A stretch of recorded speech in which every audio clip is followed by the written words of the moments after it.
Hello guys, subscribe பண்ணாதவங்க subscribe பண்ணிக்கோங்க. பக்கத்தில் இருக்க பெல் ஐக்கானை கிளிக் பண்ணிக்கோங்க. நான் வந்து இன்றைக்கி எம்சிலில் தான் நான் வந்து எப்படி மோல்டு பண்ணணும்னு காட்ட போகிறேன். ஸோ எம்சிலில் வந்து பார்த்திங்கன்னா பிளாக் அண்ட் ஒயிட் இந்த மாதிரி இருக்கும். ஸோ நான் வந்து ஃபஸ்ட் பிரிச்சுக்கிறேன் கவர்லேருந்து. நான் இது ஏற்கனவே எப்பயும் வாங்கி வச்சாச்சு. ஸோ எங்கள் வீட்டில் நான் ட்ரை பண்ணலான்னு யோசித்தேன். ஸோ அது உங்களுக்கு ஷேர் பண்ணிக்கலாம் தான் ஒரு வீடியோவாக போடுறேன். அண்ட் வந்து நம்ம இது கரெக்டான ஷேப்பில் வந்து நம்ம கட் பண்ணிக்கணும். ஃபஸ்ட் மார்க் பண்ணிவிட்டு அண்ட் நான் கட் பண்ணிக்கிறேன். ஸோ நமக்கு ஈஸியாக இருக்கும். நம்ம ரேஷியோ வந்து இது கரெக்டாக இருக்கணும். ஸோ இந்த மாதிரி கட் பண்ணிக்கோங்க. அண்டு மீதி இருக்க எக்ஸஸை இந்த கவர் தூக்கி போடாமல் இந்த கவர்லேயே நான் சுற்றி அண்ட் பாக்ஸில் போட்டு வச்சுக்கிறேன். ஏன்னா நான் கொஞ்சம் கொஞ்சமாக தான் இதை பண்ண போகிறேன். ஸோ இந்த மாதிரி பாக்ஸில் போட்டு வச்சுக்கோங்க. இப்போ நாம் இதை நல்லா மிக்ஸ் பண்ணலாம். ஸோ ரொம்ப ஹார்டாக இருக்கும். ஃபஸ்ட் வந்து கொஞ்சம் வந்து அதை மிக்ஸ் பண்ணிட்டிங்கன்னா நம்ம வந்து சரி பண்ணிக்கலாம். ஸோ இந்த மாதிரி நான் ஃபஸ்ட் நல்லா தேய்ச்சிக்கிறேன். இப்போ பார்த்திங்கன்னா கொஞ்சம் மிக்ஸ் ஆகிடுச்சு. இப்போ நம்ம இந்த மாதிரி ரோல் பின் வச்சு நல்லா வந்து தேய்ச்சிடலாம்.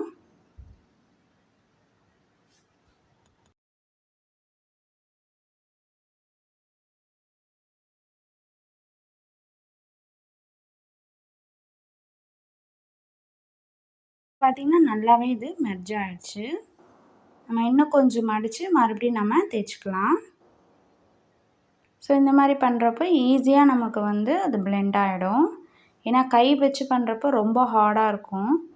ஸோ அதனால் இந்த மாதிரி மெத்தட் ஃபாலோ பண்ணிக்கோங்க. ஸோ நல்லா அதை வந்து தேய்ச்சிக்கோங்க. இதில் வந்து நான் ஆயில் ஏன் அப்ளை பண்ணேன்னா அதிலே வந்து இன்ஸ்ட்ரக்ஷன் போட்டு வந்து ஆயில் அப்ளை பண்ணக்கூடாதுன்ட்டு.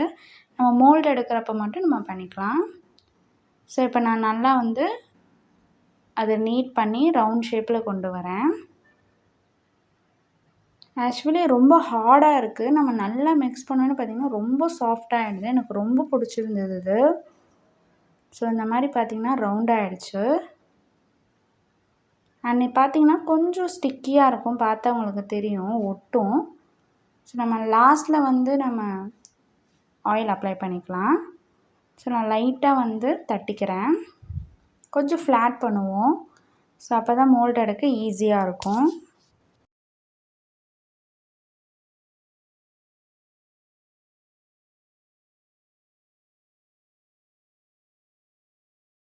அண்ட் இந்த மாதிரி ரவுண்ட் பண்ணுறப்ப பார்த்தீங்கன்னா கை வந்து ரொம்ப ஹீட் ஆகும். ஸோ அப்போ பண்ணுறப்ப உங்களோட அதாவது அந்த எம்சில் வந்து நல்லா மிக்ஸ் ஆகிருக்குன்னு அர்த்தம். ஸோ அந்த அளவு ஹீட் ஆகிற அளவுக்கு நல்லா நீங்கள் வந்து தேய்ச்சிக்கோங்க. இப்போ நான் என்ன பண்ணுறேன்னா கொஞ்சமாக வந்து ஆயில் மட்டும் அப்ளை பண்ணிக்கிறேன். ரொம்ப கொஞ்சமாக நான் எடுத்துக்கிறேன். பார்த்தாலே உங்களுக்கு தெரியும். பாட்டில் ஆயிலே இல்லை, லைட்டாக கொட்டுற ஆயிலை மட்டும் நான் வச்சுருக்கேன். ஸோ இந்த மாதிரி ஆயில் வந்து அப்ளை பண்ணிக்கோங்க.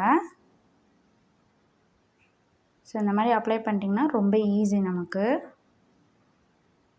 ஸோ மோல்டு எடுக்கிற இடத்துல ஆயில் கொஞ்சம் வந்து அப்ளை பண்ணாமல் விடுங்க. இல்லைன்னா லைட்டாக வந்து அப்ளை பண்ணிக்கோங்க. ஏன்னா மோல்டு எடுக்கிறப்ப மறுபடியும் அப்ளை பண்ணுவோம். நான் ஏற்கனவே மோல்டில் வந்து ஆயிலாம் அப்ளை பண்ணிட்டேன். கொஞ்சம் கையில் இருக்கிறத அப்ளை பண்ணி இந்த மாதிரி லைட்டாக வந்து ப்ரெஷர் கொடுத்துக்கிறேன். அதை நான் எப்படி பண்ணுறேன்னு பாருங்கள். ஸோ அதே மெத்தடில் நீங்கள் செஞ்சு பார்த்தீங்கன்னா கண்டிப்பாக வரும். இப்போ பார்த்தீங்கன்னா நான் இந்த மாதிரி நெக்லஸ் செட்லேருந்து இந்த டிசைன் நான் எடுக்க போகிறேன். ஸோ இன்னும் கொஞ்சம் வந்து ஆயில் நான் அப்ளை பண்ணிக்கிறேன்.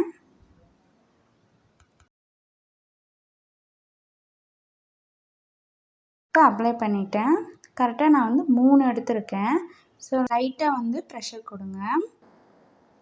ஸோ இந்த மாதிரி லைட்டாக ப்ரெஷர் கொடுக்குறப்ப மற்றதெல்லாம் கொஞ்சம் மேலே தூக்கும். அது லைட்டாக நீங்கள் ப்ரெஸ் பண்ணிக்கோங்க. பார்த்திங்கன்னா கொஞ்சம் எனக்கு எம்சில் கொஞ்சம் வேணும். ஸோ அதனால் லைட்டாக வேஸ்ட் ஆகிற மாதிரி இருந்தது. நான் கட் பண்ணிக்கிறேன். இப்போதைக்கு நான் மேலே இருக்க எக்ஸஸை மட்டும் கட் பண்ணிக்கிறேன். நம்ம மோல்டு எடுத்ததுக்கு அப்புறம் கொஞ்சம் இருந்துச்சுன்னா நான் மறுபடியும் கட் பண்ணிக்கிறேன். கொஞ்சம் பார்த்து கட் பண்ணிக்கோங்க. இப்போ நம்ம அந்த நெக்லஸ்க்கு வச்சோம் இல்லையா, அதை லைட்டாக நான் நல்லா ப்ரெஸ் பண்ணிக்கிறேன். இந்த மாதிரி ப்ரெஷர் கொடுத்துக்கோங்க. அப்போ தான் அதில் இருக்க ஸ்டோன் வந்து நல்லா இம்ப்ரெஷன் விடுறப்போ நம்ம க்ளேயில் ரொம்ப அழகாக வரும்.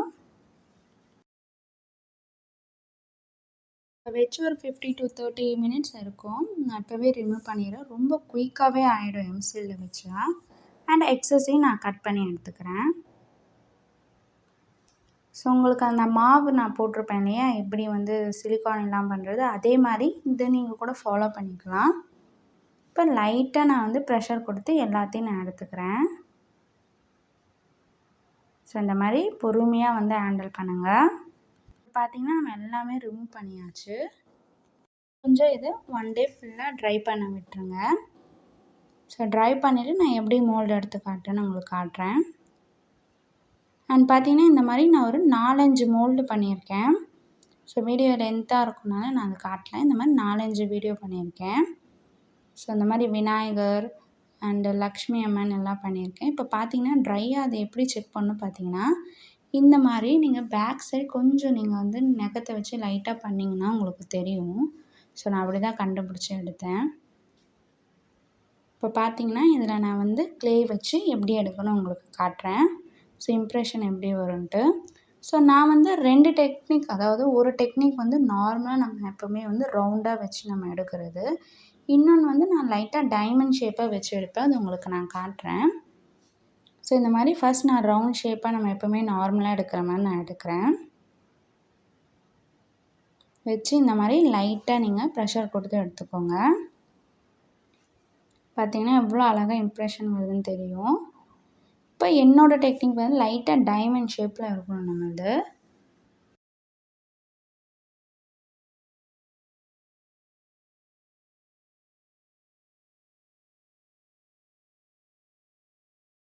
உங்களுக்கு வரலன்னா இந்த மாதிரி லைட்டாக நீங்கள் கூர் மாதிரி பண்ணிக்கிட்டு நீங்கள் வந்து ப்ரெஷர் கொடுத்து எடுத்துக்கோங்க. ஸோ இப்போ மோல்டு எடுத்தாச்சு கைஸ். ஏன் இந்த மெத்தட் பண்ணுறோன்னா பாருங்கள், நல்ல இம்ப்ரெஷன் லெஃப்ட் சைடு வந்து நல்லாவே இறங்கியிருக்கும். பட் பார்க்க ஒரே மாதிரி இருக்கும். ஏன் நம்ம வந்து ரவுண்டாக பண்ணுறப்ப என்ன ஆகும் பார்த்திங்கன்னா, சர்ஃபேஸ் கொஞ்சம் ஃப்ளாட்டாக தான் இருக்கும். இந்த மாதிரி ஃப்ளாட்டாக இருக்கிறப்ப என்ன பள்ளமாக இருக்கோ அதை மட்டும்தான் போகும். பட் நம்ம நேராக கொடுக்குறப்ப என்ன ஆகும் பார்த்திங்கன்னா, நல்லா வந்து அந்த கல்லெல்லாம் ரொம்ப அழகாக தெரியும். பெயிண்ட் பண்ணுறப்ப பார்த்திங்கனாலே உங்களுக்கு தெரியும். இதில் 1 இன்ச் வந்து நல்லாவே வந்து இம்ப்ரெஷன் நல்லாவே இறங்கியிருக்கு. ஸோ இந்த வீடியோவில் ஃபுல்லாக உங்களுக்கு அந்த டெக்னிக் தான் நான் சொல்லித்தரேன். உங்களுக்கு இது பண்ணால் தப்புன்னு கிடையாது, இது பண்ணலாம். பட் நல்லா நம்ம பெயிண்ட் பண்ணுறப்ப அந்த கல் நல்லா எடுப்பாக தெரியணும் அப்படின்றவங்களுக்கு நீங்கள் இந்த டெக்னிக் ஃபாலோ பண்ணலாம். இப்போ அதே மாதிரி இந்த ஃப்ளார்லையும் எடுக்கிறேன் பாருங்கள். ஸோ ஒரே 1 இன்ச் நல்லா நீங்கள் பார்த்தீங்கனாலே தெரியும். 1 இன்ச் மட்டும் கொஞ்சம் வந்து நல்லா வந்து டீப்பாகவே இறங்கியிருக்கும். ஸோ பாருங்கள், ஒரே 1 இன்ச் மட்டும் லைட்டாக அந்த நல்லா டார்க்காக எடுத்து காட்டும். நல்லா அந்த கோடெல்லாம் நல்லாவே விழுந்திருக்கும். ஸோ நீங்கள் எந்த டெக்னிக் வேணால் ஃபாலோ பண்ணிக்கலாம். ஸோ நான் இது தான் பண்ணுறேன். நான் ஸ்டோன்ஸ் பண்ணுறப்போ நான் இந்த மாதிரி பண்ணலான்னு இருக்கேன். ஸோ வரப்போகிற வீடியோவில் நான் உங்களுக்கு ஷேர் பண்ணுறேன். அண்ட் எல்லாத்துக்குமே நான் ஒரு க்ளே தான் யூஸ் பண்ணுறேன். இப்போ நெக்லஸ்க்கு நம்ம எடுத்தோம் இல்லையா, அது எப்படி நான் வருதுன்னு நான் உங்களுக்கு காட்டுறேன். ஏன்னா அதில் ஸ்டோன்ஸ் இருக்கு இல்லையா. ஸோ நான் ஃபஸ்ட் வந்து என் டெக்னிக் நான் சொல்கிறேன். ஸோ இந்த மாதிரி கூராக ஃபஸ்ட்டு வச்சுட்டு, ரெண்டாவது வந்து நம்ம எப்போவுமே பாலாக பண்ணுற மாதிரி உங்களுக்கு காட்டுறேன். நான் வந்து ஆயிலே அப்ளை பண்ணாமல் தான் நான் எடுக்கிறேன். அதே மாதிரி செகண்ட் தான் நான் யூஸ் பண்ணுறேன். இப்போ பார்த்தீங்கன்னா உங்களுக்கு நல்லாவே தெரியும். ஸோ நல்லாவே இம்ப்ரெஷன் வந்து நல்லாவே இறங்கியிருக்கு.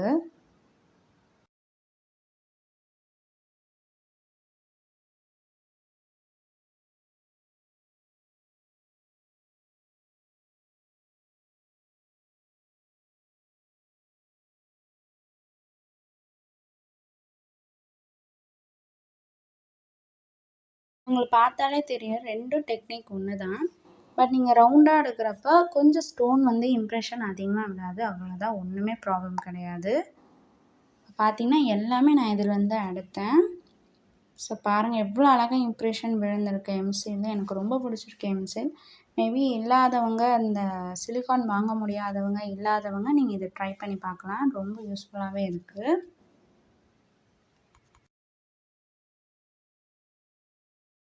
அண்ட் வந்து நிறைய மோல்டு எடுக்கிறவங்க தப்பு பண்ணுவீங்க. எப்படி வந்து இந்த மாதிரி ஃப்ளார்ஸ் எல்லாம் எடுக்கிறது பார்த்தீங்கன்னா, நான் அது காட்டுறேன். இப்போ லைட்டாக நான் மோல்டு வச்சு ஃபஸ்ட்டு எடுத்துக்கிறேன். ஸோ இப்போ இந்த மாதிரி ஃப்ளார் நம்ம எடுத்தோம் இல்லையா, இந்த மாதிரி தான் நம்மக்கிட்ட பீஸ் இருக்கும்.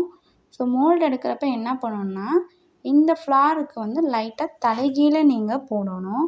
ஸோ நான் போட்டிருப்பேன் இல்லையா, நீங்கள் அந்த மாதிரி பார்த்தா உங்களுக்கு தெரிஞ்சிருக்கும். ஸோ அந்த மாதிரி போட்டால் தான் இம்ப்ரெஷன் நல்லாயிருக்கும். ஸோ நீங்கள் ஃப்ரண்ட் சைடு வந்து மேலே இருக்கிற மாதிரி இருந்துட்டு பேக் சைடு வந்து அதாவது எம்சிக்குள்ளே இருக்கிற மாதிரி இருந்துச்சுன்னா நல்லா வராது, இம்ப்ரெஷன்லாம் அழகாக விழாது. ஸோ அதை பார்த்து தெரிஞ்சுக்கோங்க. அண்ட் இந்த மாதிரி நான் விநாயகர் சிலை நிறைய பண்ணியிருக்கேன், நிறைய மோல்டு வச்சு எடுத்திருக்கேன். ஸோ அந்த விநாயகருக்கு மட்டும் நான் உங்களுக்கு எப்படி வந்து வருதுன்னு நான் காட்டுறேன் எம்சியில். ஸோ இந்த மாதிரி லைட்டாக நான் வந்து ரொம்ப க்ளே கம்மியாக தான் எடுத்திருக்கேன் உங்களுக்கு காட்டுறதுக்காக. ஸோ ஆயிலே நான் அப்ளை பண்ணாமல் எவ்வளோ அழகாக வருது பாருங்கள். அண்ட் எதுவுமே வந்து ரொம்ப வந்து ஹார்டாக இல்லை, அது மாதிரி ரொம்ப நைஸாக இருக்குது. எந்த அளவு நம்ம ப்ரெஷர் உள்ளே டீப் கொடுக்குறீங்களோ அந்த அளவு தான் வருது. அண்ட் அந்த எம்சியில் ஏதாவது நீங்கள் இம்ப்ரெஷன் கூட அதிகப்படுத்துகிற மாதிரி இருந்தால் கூட நீங்கள் பண்ணிவிட்டு கூட ட்ரை பண்ண விடலாம். இந்த வீடியோ உங்களுக்கு பிடிச்சிருக்குன்னு நினைக்கிறேன். பிடிச்சிருந்தா லைக் பண்ணுங்கள், ஷேர் பண்ணுங்கள், கமெண்ட் பண்ணுங்கள், சப்ஸ்கிரைப் பண்ணிக்கோங்க. தேங்க்யூ.